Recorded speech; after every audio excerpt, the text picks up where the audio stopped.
Gold, trusted gold buyers. మీరు తాకట్టు పెట్టిన బంగారాన్ని విడిపించి ఈ రోజు ఉన్న మార్కెట్ ధరకు కొనబడను.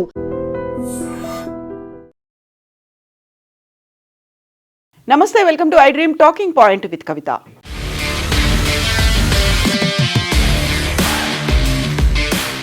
ఆపరేషన్ సింధూర్ మే నెలలో జరిగింది. ఈ సంవత్సరం 2025లో 4 రోజుల పాటు కొనసాగింది.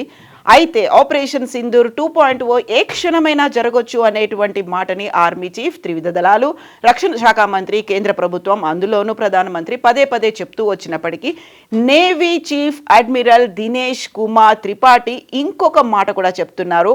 Operation Sindoor is still in progress. Operation Sindoor అనేది ఇప్పటికీ కొనసాగుతూనే ఉంది. 4 రోజుల పాటే విపరీతమైనటువంటి డ్యామేజ్ జరిగింది. అంతర్జాతీయంగా పాకిస్తాన్కి రావాల్సినటువంటి, పాకిస్తాన్ పోర్టులకి చేరాల్సిన దాంట్లో ట్రేడ్స్ అనేవి అంతర్జాతీయంగా కట్ చేసుకున్నాయి. అందువల్లే 10 నుంచి 15% మేర ఈసారి పాకిస్తాన్ ట్రేడ్స్ మీద ఇంపాక్ట్ కల్పించింది. బట్ ఆపరేషన్ సింధూర్ అనేది ఇప్పటికీ కూడా కొనసాగుతూనే ఉంది. ఏం జరుగుతోంది అనేది నేను పబ్లిక్ డొమైన్లో చెప్పదలుచుకోలేదు అనే మాటని navy chief admiral Dinesh Kumar Tripathi చెప్పారు. Every year December 4th navy day అనేది జరుగుతుంది. గత నేవీ డే నుంచి 2024 December 4th నుంచి ఈ ఇయర్ నేవీ డేకి మధ్యలో 12 నెలల్లో వాళ్ళు సాధించినటువంటి విజయాన్ని, నేవీ పరంగా సాధించినటువంటి విజయాలని నేవీ డే ముందు పత్రికాముఖంగా అందరికీ అందించడం అనేది ఒక సంప్రదాయంగా వస్తుంది. అందులో భాగంగానే ఫస్ట్ ఆపరేషన్ సింధూర్ గురించి మాట్లాడారు. ఆపరేషన్ సింధూర్ ఇప్పటికీ కొనసాగుతూనే ఉంది.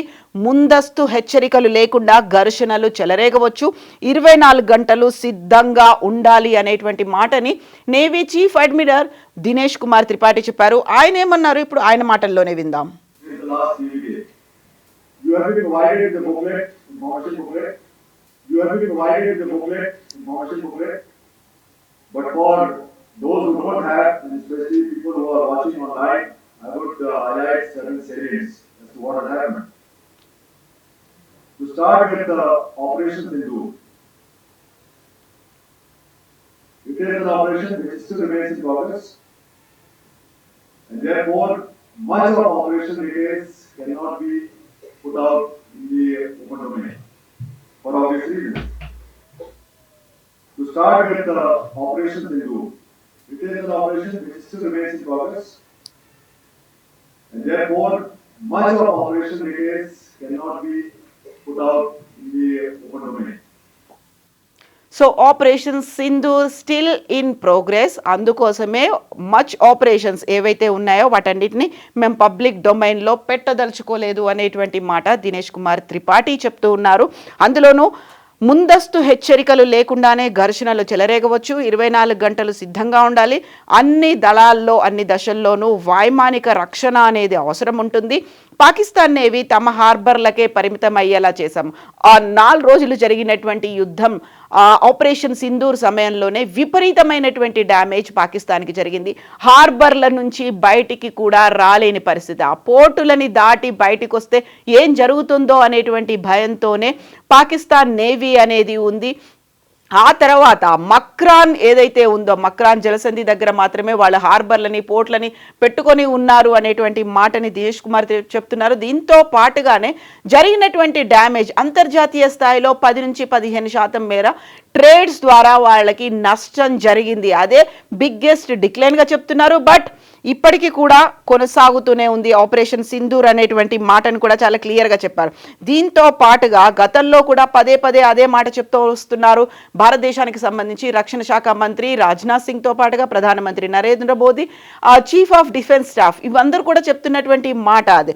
సో ఇప్పుడైతే చాలా క్లియర్గా చెప్పారు నేవీ చీఫ్, ఆపరేషన్ సింధూర్ కొనసాగుతోంది అనేటువంటి మాట ఒక సంచలనమైనటువంటి ప్రకటన. పాకిస్తాన్పై సైనిక పరంగానే కాకుండా ఆర్థిక పరంగాను కూడా తీవ్ర ఒత్తిడి తెచ్చింది అనేది దినేష్ కుమార్ త్రిపాఠి చెప్తున్నటువంటి మాట. తమ క్యారియర్ యుద్ధ సమూహం మోహరింపుతో సహా దూకుడుగా మేము ముందుకు వెళ్ళాము. అలా వ్యవహరించడం వల్లే పాకిస్తాన్ నౌకాదళం తమ నౌకలను కేవలం పోర్టుకి మాత్రమే పరిమితం చేసింది అనేటువంటి మాటని సగర్వంగా నేను చెప్తున్నాను అంటూ దినేష్ కుమార్ త్రిపాఠి నేవీ డే సందర్భంగా తాము సాధించినటువంటి విజయాల గురించి గర్వంగా చెప్తున్నాను అనే మాటను చెప్పారు.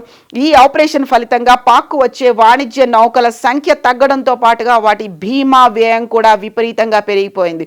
ఇదంతా ఒక రకంగా ఒక పక్కన ఆర్మీ బేస్ క్యాంపులు, ఆ తర్వాత పోర్టుల పరంగా ఉన్నటువంటి నౌకలు, వీటన్నిటిని ధ్వంసం వల్ల ఆర్థికమైనటువంటి భారం పడింది. ఆ తర్వాత వాణిజ్యపరంగా కూడా పాకిస్తాన్ మీద విపరీతమైనటువంటి భారం పడింది అనేది, అందువల్లే ఈ కీలక ఆపరేషన్ ఇంకా కొనసాగుతోంది అనే మాట. బట్ ఏం చేస్తున్నాము అనేది మాత్రం పబ్లిక్ డొమైన్లో మేము చెప్పదలుచుకోలేదు అనేది దినేష్ కుమార్ త్రిపాఠి చెప్తున్నటువంటి మాట.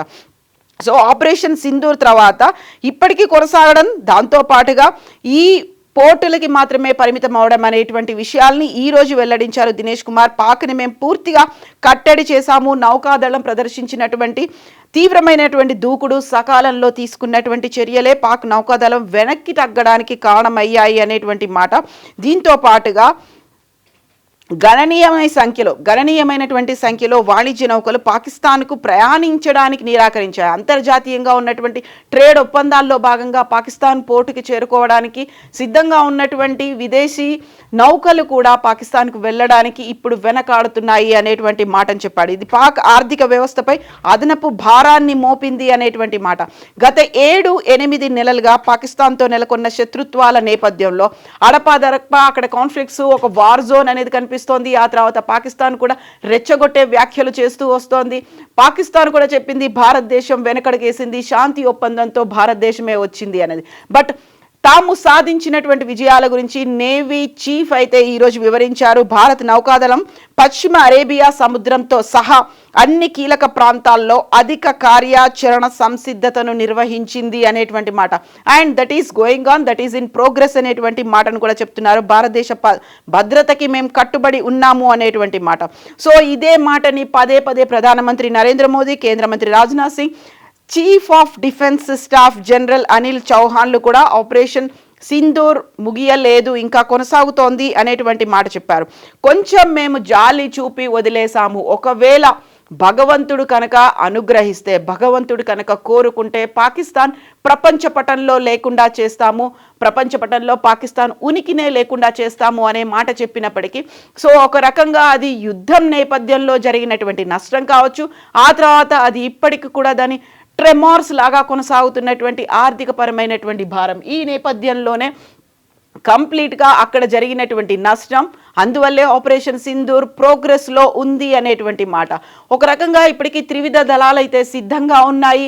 ఎట్ ద సేమ్ టైం ఇప్పుడు వింటర్ సీజన్ కావడంతో బార్డర్స్లో ఎక్కడైతే మోస్ట్ వల్నరబుల్గా ఉన్నాయో, ఎక్కడైతే కొంచెం గ్యాప్స్ దొరుకుతూ ఉంటాయి, ఎందుకంటే అక్కడ కాశ్మీర్లో విపరీతమైనటువంటి మంచు ప్రభావం వల్ల విజిబిలిటీ అనేది తక్కువ ఉంటుంది. దాంతోపాటుగా అక్కడ కొంచెం భద్రతని తక్కువ చేస్తారు అనేటువంటి మాటలు, ఆ గ్యాప్స్ ఏవైతే ఉన్నాయో వాటిని యూస్ చేసుకొని డ్రోన్స్ ద్వారా కూడా అటాక్ చేయాలని పాకిస్తాన్ చూస్తోంది. 3 రకాలుగా స్మగ్లింగ్ జరుగుతోంది. డ్రోన్లని విపరీతంగా వినియోగిస్తోంది. అది ఆయుధాల అక్రమ రవాణాకి కావచ్చు, డ్రగ్స్ రవాణాకి, ఆ తర్వాత స్మగ్లర్ని, అక్కడ ఉన్నటువంటి టెర్రరిస్ట్లని స్మగ్ల్ చేయడానికి, వాటిని సరఫరా చేయడానికి ఉపయోగిస్తోంది అనుకున్నప్పుడు అక్కడ భద్రతా బలగాలు ఎంత తీవ్ర స్థాయిలో అయితే బోర్డర్స్ POK, LOC దగ్గర మోహరించి ఉన్నాయో, అలాగే ఇక్కడున్నటువంటి అరేబియా మహాసముద్రంలో కూడా మేము ఆ ఆపరేషన్ని కంటిన్యూ చేస్తున్నాము అనేటువంటి మాట. పశ్చిమ అరేబియా సముద్రంతో సహా అన్ని ప్రాంతాల్లో భారత నౌకాదళం అలర్ట్గా ఉంది అనేటువంటి మాటని. సో ఆపరేషన్ సింధూర్ 2.0 అంటే డైరెక్ట్గా జరిగేటువంటి ప్రచ్ఛన్న యుద్ధం ఎప్పుడైనా జరగవచ్చు అనే మాట. బట్ ఆపరేషన్ సింధూర్ ఏదైతే ప్రారంభంలో మేలో జరిగిందో అది ఇంకా కంటిన్యూ అవుతూనే ఉంది. ఆపరేషన్ సింధూర్ 2.0 అనేది పాకిస్తాన్ కనుక ఒక అడుగు ముందుకేసినా, లేకుంటే పాకిస్తాన్ రెచ్చగొట్టేలా చేసినా, లేకుంటే పాకిస్తాన్ యుద్ధాన్ని మొదలు పెట్టాలి అనేటువంటి ప్రయత్నాలు చేసినా మేం మాత్రం చూస్తూ ఊరుకోము. ఆ దిశలో ఆపరేషన్ సింధూర్ 2.0 జరుగుతుంది అనే మాట. But Dinesh Kumar Tripathi navy chief admiral చెప్తున్న దాన్ని బట్టి అయితే ఆ మే నుంచి 2025 ఆపరేషన్ సింధూర్ సమయం నుంచి ఇప్పటికి కూడా అంటే ఆర్థికంగా భారం పడుతోంది, వాణిజ్యపరంగా భారం పడుతోంది. ఇప్పటికే తీవ్ర స్థాయిలో పోర్టులని, హార్బర్లో ఉన్నటువంటి నౌకలని నష్టపోయింది. కాబట్టి విపరీతమైనటువంటి ఆర్థిక భారంతో పాకిస్తాన్ ఉంది అనే మాట చెప్తోంది. బట్ ఈ మాటలు వీటన్నిటి నేపథ్యంలో పాకిస్తాన్ కూడా అలర్ట్ అవుతోంది. అక్కడ బంకర్లను నిర్మించుకుంటోంది. ఎట్ ద సేమ్ టైం ఏదైతే 9 ఎయిర్ బేస్లని ఆపరేషన్ సింధూర్ సమయంలో భారతదేశం ధ్వంసం చేసిందో వాటికి పునర్నిర్మించుకుంటోంది, చదును చేస్తోంది అనేటువంటి శాటిలైట్ పిక్చర్స్ కూడా భారతదేశాన్ని నిఘా వ్యవస్థ దగ్గర ఉన్నాయి. ఇప్పటికీ అక్కడ ఉన్నటువంటి నూర్ఖాన్ ఎయిర్ బేస్ కావచ్చు, ఏ ఎయిర్ బేస్ల మీద అయితే 9 ఎయిర్ బేస్ల మీద భారతదేశం అటాక్ చేశామని చెప్పింది. ఎట్ ద సేమ్ టైం అక్కడ ఉన్నటువంటి టెర్రరిస్టుల బంకర్లను కూడా ధ్వంసం చేసింది, టెర్రరిస్ట్ బేస్ క్యాంపులను కూడా ధ్వంసం చేసింది. ఒక రకంగా టెర్రరిస్ట్ బేస్ క్యాంపులు అనేవి 72 చోట్ల కూడా లాంచ్ ప్యాడ్లను ఏర్పాటు చేసుకున్నాయి. కేవలం బోర్డర్ సమీపంలో 12 ఉంటే మిగతా 60 సుదూరమైనటువంటి బోర్డర్కి దూరంగా ఉన్నటువంటి ప్రాంతాల్లో కూడా లాంచ్ ప్యాడ్లని టెర్రరిస్టులు ఏర్పాటు చేసుకుంటున్నారు. ఎట్ ద సేమ్ టైం ఆర్మీకి సంబంధించి మేలో ధ్వంసం అయితే ఇప్పటికీ వాటిని మెల్లిమెల్లిగా వాటిని చదును చేసుకునే పని, మెల్లిగా వాటిని ప్రారంభించే పనిలో అయితే పాకిస్తాన్ ఉంది. ఆర్మీ వాటిని రెడీ చేసుకుంటోంది. వాటికి సంబంధించినటువంటి ఉపగ్రహ ఛాయాచిత్రాలు భారతదేశ నిఘా వ్యవస్థల దగ్గర కూడా ఉన్నాయి. సో వాళ్ళు కూడా అలర్ట్ అవుతున్నారు, వాళ్ళు కూడా ముందుకు రావడానికి లేకుంటే యుద్ధానికి ప్రిపేర్ అవుతున్నారు అనేటువంటి అంచనాలు ఉన్నాయి. సో ఇప్పుడు నేవీ చీఫ్ అడ్మిరల్ చెప్పినటువంటి ఈ మాటలు మరికొంత ఊతమిస్తున్నాయి. ఏ క్షణమైనా ఏమైనా జరగవచ్చు, మేము 24 గంటలు అలర్ట్గా ఉన్నాము, అన్నోటీస్డ్గా కావచ్చు, వితౌట్ ఎనీ సిగ్నల్ కూడా రావచ్చు, కాబట్టి మేము పక్కా ప్రణాళికతోనే ముందుకెళ్తున్నాము అనేటువంటివి దినేష్ కుమార్ చేస్తున్నటువంటి వ్యాఖ్యలు. యాక్చువల్గా ఆపరేషన్ సింధూర్ సమయంలో ఏం జరిగింది, ఎందుకని పాజ్ చేశారు, ఎవరు దానికి ఒప్పించారు, వెనకాల అమెరికా ఉందా లేకుంటే పాకిస్తాన్ ఒత్తిళ్లకి మనం తలొగ్గామా, ఇలాంటివన్నీ బోల్డన్ని క్వశ్చన్ మార్క్స్ వచ్చినప్పటికీ కూడా మేము చూపించినటువంటి ప్రభావం ఇది అనేది మాట ఇప్పుడు దినేష్ కుమార్ త్రిపాఠి అయితే చెప్తున్నారు. యాక్చువల్గా ఆపరేషన్ సింధూర్కి సంబంధించి ఎందుకని అంత క్యూరియాసిటీ అనేది నెలకొని ఉంది, మీరేమనుకుంటారో కామెంట్స్ రూపంలో తెలియచేయండి. నిజంగా ప్రస్తుతం ఉన్నటువంటి సమాజం దేనికి ప్రయారిటీ ఇస్తుంది? ఆర్థిక సంబంధాల చుట్టూ మాత్రమే తిరుగుతుంది. మళ్ళీ ఎన్నికలంగానే చాలా విరక్తి కలుగుతాం. మంచి అనిపిస్తుంది కదా, లేడీస్ కూడా ఛాలెంజింగ్ జాబ్స్ చేసినప్పుడు చాలా బాగుంటది. ట్రాఫిక్ అసిస్టెంట్స్ గా నియమించిన ట్రాన్స్జెండర్స్ అందరితో సాల్యూట్ చేయించుకుంటున్నారు. ఫుడ్ డెలివరీ ఇవ్వటానికి వెళ్ళినటువంటి డెలివరీ బాయ్ అనిల్ పై కళ్ళ ముందు